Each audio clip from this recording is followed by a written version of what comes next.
election results of 2024 were announced on Monday. All eyes were on the state of Maharashtra. After a dismissal performance at Uttar Pradesh and in Maharashtra, which is the second highest state with 48 seats for Lok Sabha, the poor performance by NDA was something that was being questioned. Deputy Chief Minister Devendra Fadnavis offered to resign, accepting his moral responsibility that he failed to deliver as far as the NDA performance was concerned. However, his resignation is currently on hold and has not been accepted by BJP top sources. In fact, when you speak of this very election, last year in 2019 Lok Sabha elections, the NDA partners had 42 seats with them. However, this year in the 2024 Lok Sabha elections, they were brought down to 17 seats. There are 48 seats for Maharashtra.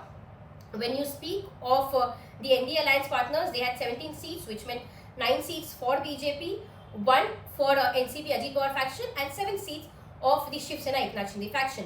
Clearly, this election has had a better performance by the Shiv Sena Eknath Shinde faction, because they've managed to retain their Shiv Sena voter bank with the performance that they've shown.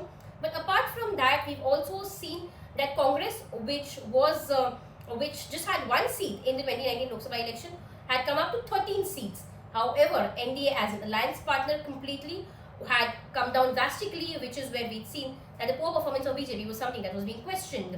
When you speak of Mumbai, in the previous Lok Sabha election, all the 6 seats of Mumbai were with the NDA alliance. This time it was brought down to a meager of 2 seats, that too one which was with a narrow margin at the last minute, which is where all of these questions, all of these aspects were being considered to understand the admissible performance of the NDA alliance partners, particularly now. In fact, questions were being raised by NCP Ajit Pawar faction as well, who said that they did not get support of the alliance partners at Baramati.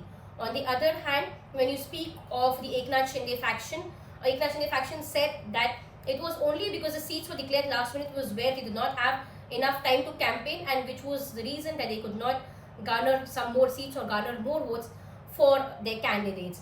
All of these reasons were something that were being considered, which is where we'd seen that Deputy Chief Minister Devendra Fadnavis, he said that he did not want to hold the position anymore.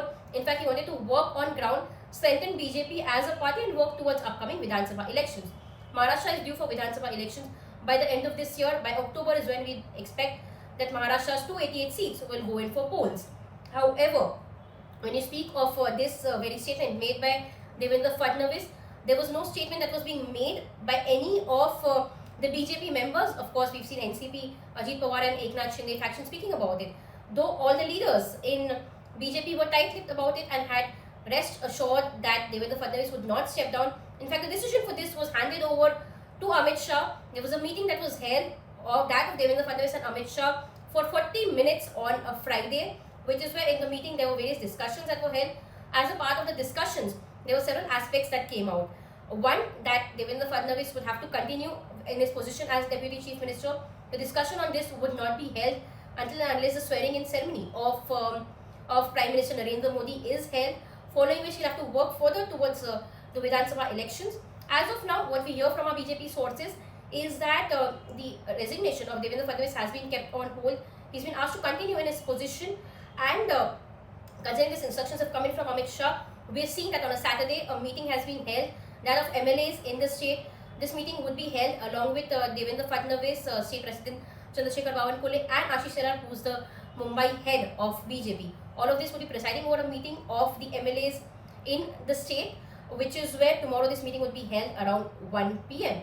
This would be to assess the damage that's been made, particularly for BJP, and how could they further work towards strengthening all of these partners for Lok Sabha or for the Vidhan Sabha elections in the state. Amidst all of this, of course, top sources have indicated that the Deputy Chief Minister Devendra Fadnavis' resignation would not be accepted soon, and he'll have to continue working. But the discussion on this could be held at a later date, and whatever the party would be decided only after the swearing in takes place.